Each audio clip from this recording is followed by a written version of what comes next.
Over the past 3 weeks, we clarified your dream.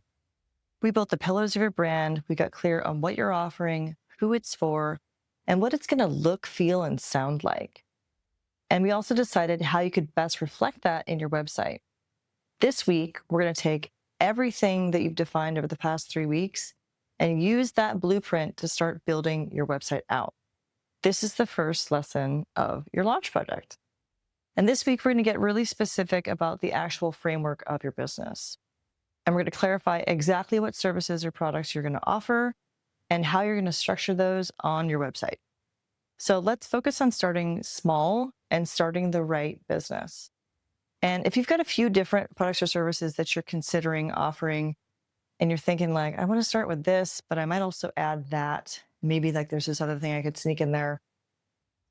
I'm going to advise you to start with whatever is going to be easiest for you, but also don't start 19 things at once because that's going to go down in flames.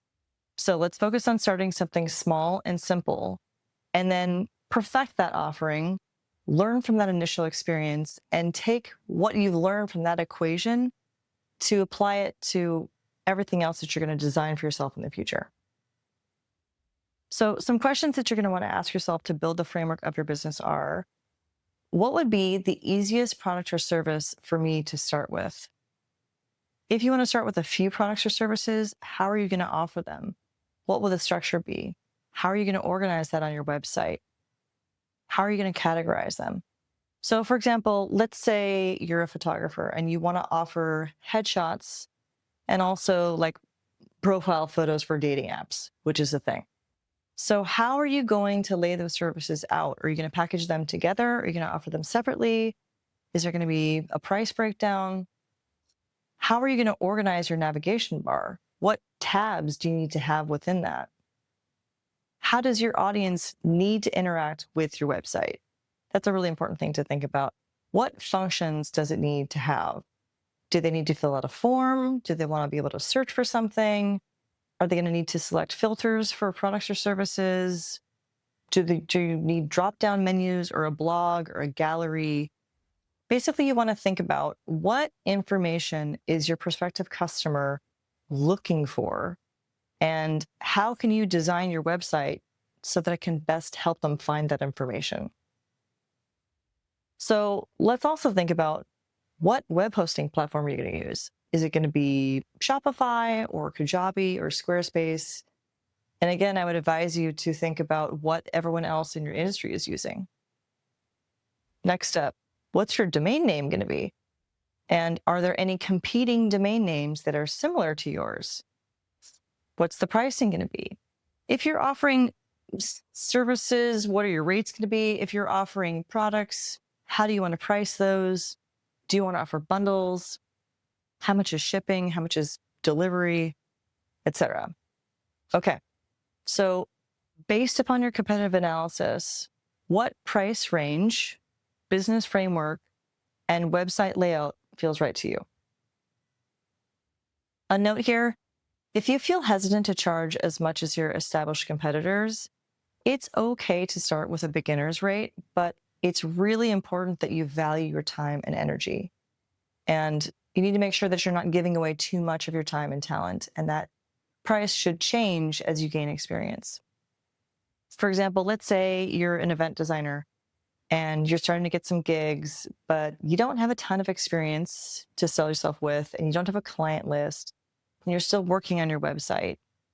It's good to do some work for a discounted rate or for free, as long as you're building your brand or you're learning something or you're building marketing collateral and you're getting something out of it. But be careful with that and check in with yourself. Because if at some point you find yourself feeling a little resentful or taken advantage of, that feeling is your higher self. It's your conscience getting super pissed because you haven't been charging enough for your work. And your higher self is now demanding that you address that and respect your work and charge what you're worth. So let's answer this question. What should you charge for your product or service? And another good clarifying question would be, where is the money coming from in this revenue stream? Who is actually paying for this? Who are you actually selling to? What would a realistic price be for them? Is that price sustainable for them? Is it sustainable for you? Is it scalable? And how could you see your business growing and expanding? So, the key to answering these questions would be market research. And that means doing some Googling to figure out how much your competitors are charging, or even better, sending out a survey to your community, your peers, and asking what services you offer they would be interested in and how much they would pay for that.